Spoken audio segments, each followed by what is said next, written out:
La semaine dernière aux États-Unis et cette semaine au Canada, on a eu de l'information au niveau de l'indice des prix à la consommation. Et ça, c'est un indicateur de où l'inflation se situe actuellement. Puis c'est ce qu'on va discuter aujourd'hui.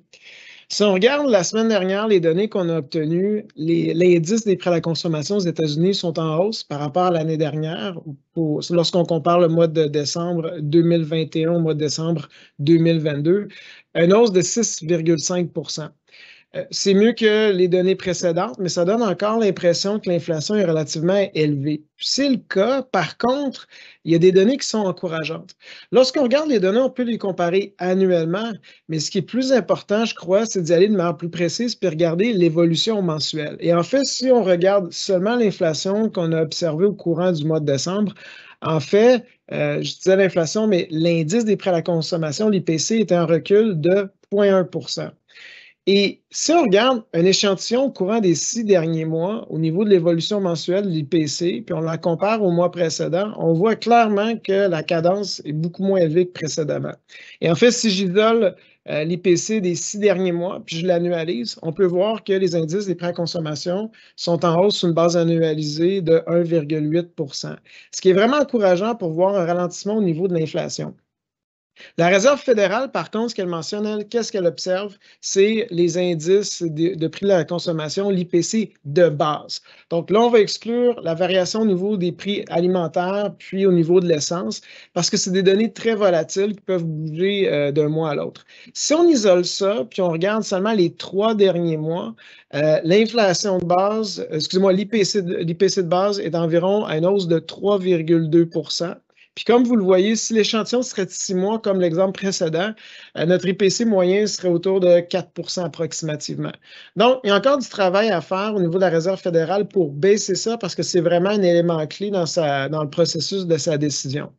Cependant, est-ce qu'on devrait s'attendre à des hausses de taux d'intérêt significatives? Il faut se rappeler qu'il faut laisser la médecine faire son œuvre. Lorsque la Banque centrale du Canada a haussé le taux de manière significative de 1 au mois de juillet, qu'est-ce qu'elle a mentionné? C'est que selon elle, ça prenait 6 à 18 mois avant de voir les ramifications de cette hausse-là du mois de juillet. On est au 6e mois actuellement. Donc, il se peut que les banques centrales se mettent sur pause les hausses pour voir comment que ça se passe actuellement et voir si l'IPC de base peut ralentir.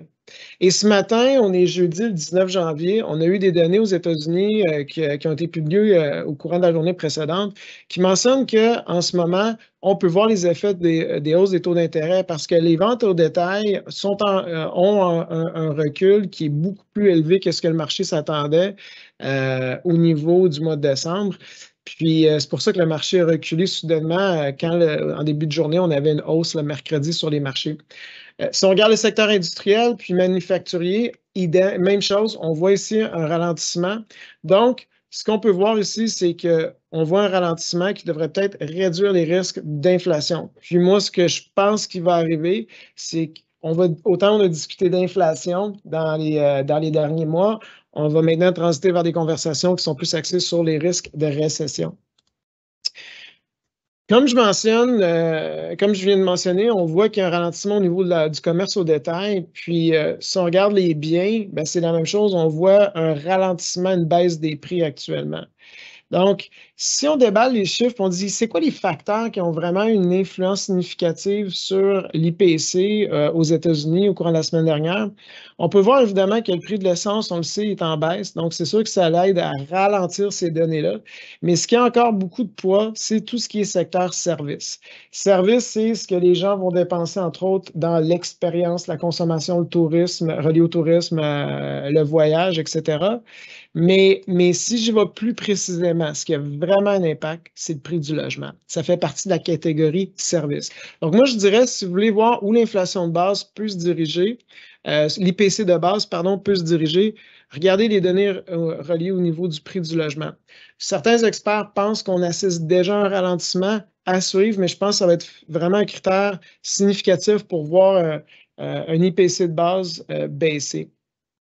Si on excluait justement ce facteur-là du prix du logement, on voit déjà que l'indice des prix de la consommation sur une base mensuelle aurait eu baissé significativement, beaucoup plus, de manière plus élevée que les attentes du marché. Maintenant, vous pouvez dire, ben, que ça, c'est beau parler des États-Unis, mais qu'est-ce qui se passe du côté de la frontière? Mais je crois que la Banque centrale du Canada, évidemment, elle observe ce qui se passe aux États-Unis. Elle va être influencée par la politique monétaire américaine. Puis, d'autant plus que ce qu'on peut voir actuellement avec les données qu'on a reçues cette semaine de la part du gouvernement fédéral, c'est que l'inflation de base réduit de manière significative et on commence à être dans les seuils qui se rapprochent des cibles visées par les banques du Canada, par la Banque du Canada.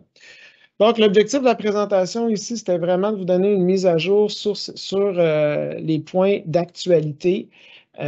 Parce qu'évidemment, ces genres de données-là ont actuellement vraiment un impact significatif sur les marchés. On voit vraiment on a vu un rebond très fort en début de mois de janvier au niveau des marchés. On voit un repli au moment qu'on discute actuellement. Pourquoi? C'est parce qu'on est en train de vivre cette transition-là au niveau des données inflationnistes conjuguées avec un risque de récession qui se fait ressentir de plus en plus. Je vous remercie.